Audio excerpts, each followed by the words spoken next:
রব্বি আউযু বিকা মিন হামাযাতিশ শায়াতিন ওয়া আউযু বিকা রব্বি আইয়াহদুরুন। রব্বি ইশরাহ লি সাদরি ওয়া ইয়াসসির লি আমরি ওয়াহলুল উকদাতাম মিন লিসানি ইয়াফকাহু কাওলি। রব্বি জিদনি ইলমান, রব্বি জিদনি ইলমান। বিসমিল্লাহির রহমানির রহিম। দয়াময় পরম দয়ালু আল্লাহর নামে শুরু করছি। প্রশংসা সে মহান প্রতিপালক আল্লাহর, যিনি এক, অদ্বিতীয়, যাকে তন্দ্রা অথবা নিদ্রায় স্পর্শ করে না, যিনি সারা পৃথিবী পরিচালনা করতে কখনো ক্লান্তি বোধ করেন না। সে মহান আল্লাহর প্রশংসা জানিয়েই শুরু করছি আজকের আলোচনার শুরুতেই যারা এই ভিডিওটি দেখবেন এবং শুনবেন, সকলের প্রতি আমার সালাম, আসসালামু আলাইকুম। তো বন্ধুগণ, আর কথা না বাড়িয়ে আমি চলে যাচ্ছি আলোচনার মূল পর্বে। আমি ধারাবাহিকভাবে কোরআনের 2 নম্বর সূরা বাকারা থেকে আলোচনা করছি। আর আজকে যে আয়াতটি নিয়ে কথা বলবো সেটি হলো 2 নম্বর সূরা বাকারার 34 নম্বর আয়াত। পূর্বে 34-এর আগে 1 থেকে 34 আর কি, এরকম আয়াতগুলো নিয়ে ইতিপূর্বে আমি আলোচনা করেছি এবং সব ভিডিও আমার দেয়া আছে, আপনারা সময় পেলে দেখে নেবেন। তো আজকে যে বিষয়টি উপস্থাপন করব সেটি হলো 2 নম্বর সূরা বাকারার 34 নম্বর আয়াত নিয়ে আলোচনা করব। আল্লাহ আমাদেরকে এখানে কি মেসেজ দিয়েছেন চলুন সেটি আগে পড়ে নেই।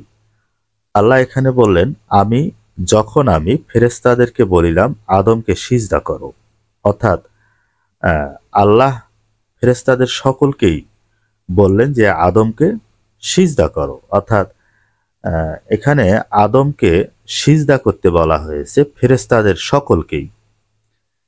তার মানে এই সিজদা আমরা যদি বর্তমান যে সমাজের যে প্রেক্ষাপট, বর্তমান সমাজের যে আলোচনা, সেক্ষেত্রে কিন্তু সিজদা শব্দের অর্থ আমরা মূলত এটাই বুঝি যে মাথা নত করে, হাঁটু গেড়ে মাথা নত করে যেটাকে আমরা দেই, আসলে সেটাই সিজদা। কিন্তু এই সিজদার কথা কিন্তু এখানে বলা হয়নি।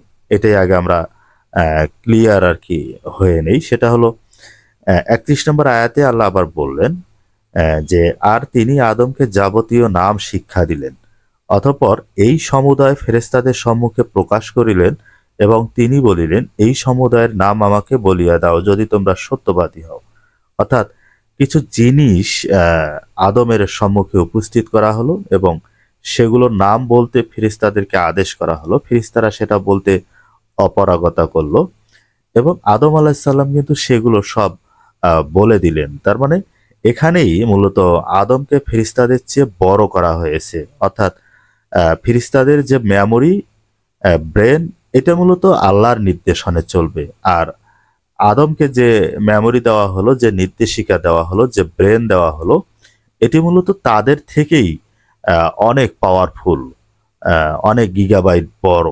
যেরকম মোবাইলের মেমোরি, এটা কিন্তু যেটা যত বড় শক্তিশালী স্পেস, সেটা কিন্তু তত বেশি ক্ষমতা ধারণ করবে। অর্থাৎ 2GB বা 32GB, 2GB কি 32GB সমান হবে? আর 32GB কি 64GB সমান হবে? কখনোই না। মূলত ফেরেশতাদের যে মেমোরি, এটা আসলে খুবই অল্প।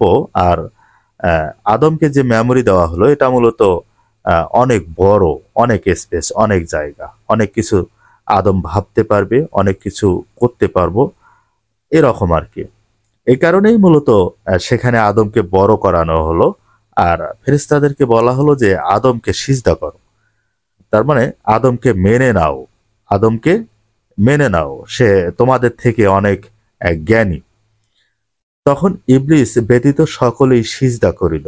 অর্থাৎ এখানে ইবলিসের খটকা হলো যে আমি ফেরেশতাদের সর্দার, অথচ আজকে এই আদমকে মাটি থেকে তৈরি করা হলো, সে নাকি আমাদের থেকে বেশি জ্ঞানী, বিধায় তাকে এখন আমাদেরকে সিজদা করতে হবে।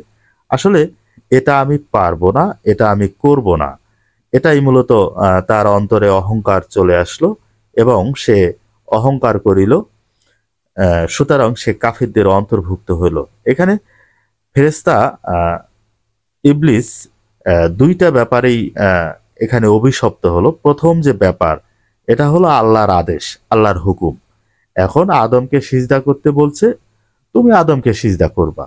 এটাই হলো আল্লাহর আদেশ, এটাই হলো আল্লাহর হুকুম। এখন আদমকে আমি বড় করব না ছোট করব, মাটি দিয়ে বানাইছি না গোবর দিয়ে বানাইছি, সেটা আমার ব্যাপার। আমি তোমাকেও সৃষ্টি করছি, আমি তোমার হুকুমকর্তা, আমি তোমার আদেশকর্তা, আমি ইলা, আমি হুকুম দেই, আমি তোমাকে সৃষ্টি করছি, বিধায় তোমার আমার হুকুম মেনে নিতে হবে। এটাই আল্লাহর নির্দেশনা ইবলিসের প্রতি। কিন্তু ইবলিস এটাকে কি করলো? এটাকে অহংকার করলো। তার মানে সে এই আল্লাহর যে আইন, আল্লাহর যে ওভার রুল, এটা তিনি করলেন, ইবলিস করলেন। এটাকে তিনি মানলেন না, তার হুকুমটা মানলেন না, অমান্য করলেন। এরপরে সে অহংকার করলো। তার মানে তার মধ্যে অহংকার চলে আসলো যে তিনি তাকে মাটি থেকে তৈরি করছে, কাদা থেকে তৈরি করছে, পানি থেকে তৈরি করছে, শুকনো ঠনঠনে মৃত্তিকা থেকে তৈরি করছে, গন্ধযুক্ত মাটি থেকে তৈরি করছে, বিধায় তাকে সে সিজদা করবে না। সে হলো মাটির তৈরি, আর আমি হলাম আগুনের তৈরি। এখানেই মূলত অহংকার তার মধ্যে কাজ করলো। তার মানে এক নম্বরে সে আল্লাহর হুকুম অমান্য করলো, দুই নম্বরে সে নিজেকে অহংকার করলো। সুতরাং সে কাফিরদের অন্তর্ভুক্ত হলো। অর্থাৎ আহ, আজকে পৃথিবীতে আমাদের মধ্যে এই অহংকার আর আল্লাহর হুকুম মূলত একটাও আমরা আজকে মানছি না। আল্লাহর হুকুম হলো পবিত্র কোরআনের যতগুলো আইন আছে, যতগুলো নিষেধ আছে, যতগুলো আদেশ আছে, এগুলো মানাটাই মূলত আল্লাহর হুকুম। আজকে আমাদেরকে আল্লাহর যে হুকুম দিয়েছেন, যে আদেশ করেছেন, এই আদেশগুলো আমরা মেনে নিচ্ছি না। অতঃপর আমরা নিজেদেরকে অহংকার আহ, পর্যায়ে নিয়ে গেছি, অহংকার করছি যে আজকে আমার কোটি কোটি টাকা আছে, আজকে আমার বাড়ি আছে, আজকে গাড়ি আছে, আমি সুন্দর দেহের অধিকারী। আর বাদবাকি যারা আছে তারা খাটো, বেটে, লম্বা, কুৎসিত, কারো হাত নাই, কারো পাও নাই। বিভিন্নভাবেই আমরা মানুষকে তাচ্ছিল্য করি, ইগনোর করি। আসলে এটাই মূলত আমাদের অহংকার। এই অহংকার আর এই আল্লাহর আইন, এই দুটা যদি আমরা না মেনে নিই, তবে আল্লাহ আমাদেরকে শয়তানের মতো কাফির উপাধি দেবে। অর্থাৎ আমাদেরকে কাফিরদের অন্তর্ভুক্ত হতে হবে। আর কাফিরদের অন্তর্ভুক্ত হলে আমাদের জন্য জাহান্নাম যে নির্ধারিত আবাস, এটি আর বলার কিন্তু অপেক্ষা রাখে না। কারণ শয়তান জান্নাতে যেতে পারবে না। এটি সেই 7 বছরের বাচ্চা থেকে বৃদ্ধ যারা আর কি 70, 80, 100 পার করে ফেলছে, তারাও জানে যে শয়তান জান্নাতে যেতে পারবে না। কিন্তু আজকে আমাদের যে অবস্থা, তাতে আমরা শয়তানের চেয়েও মনে হয় খুব একটা কাছাকাছি আহ, নাই, এরকম একটা পর্যায়ে আমরা আছি। তো আল্লাহর যে বিধানের আইন, আল্লাহর যে কোরআনের আইন, এগুলো আসলে মানা তো দূরের কথা, মূলত অহংকারে আজকে আমরা একদম পরিপূর্ণ, অহংকারে আমরা আজকে ফেটে ঢোল হয়েছি। তো এই পর্যায়ে যদি আমরা থাকি, সেক্ষেত্রে আমাদের অবস্থান কোথায় হবে আমরা একটু ভেবে দেখব। আর যথাযথভাবে আমরা কোরআনটা নিজ ভাষায় নিজ ভাষায় বুঝে বুঝে পড়বো, দেখব যে আল্লাহ আসলে আমাদের জন্য এই বিধানে কি বলেছে। একটু চেষ্টা করে পড়ার চেষ্টা করব, দেখব যে আল্লাহ আমাদেরকে কি বলেছেন, আর সেই অনুযায়ী পথ চলার চেষ্টা করব। আজকে এ পর্যন্তই। আবারও নতুন কোনো ভালো ভিডিও নিয়ে আপনাদের সামনে আসবো, এ প্রত্যাশায় সবাইকে ধন্যবাদ।